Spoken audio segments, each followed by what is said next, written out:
Today, I'm going to answer an age-old question that has dogged investors for decades.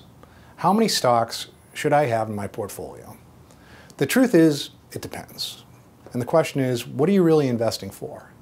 Before one can truly answer that question, you'd need to flesh out more information. The clients that I work with are normally concerned about retirement and creating an efficient, risk-averse portfolio.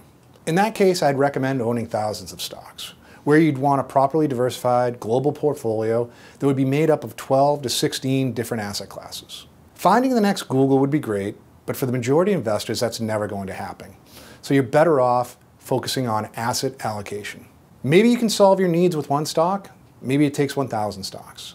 But asset allocation will help you reach your goals, and it will help you achieve better returns while potentially lowering your overall risk. So for me, more is better. But what is right for you?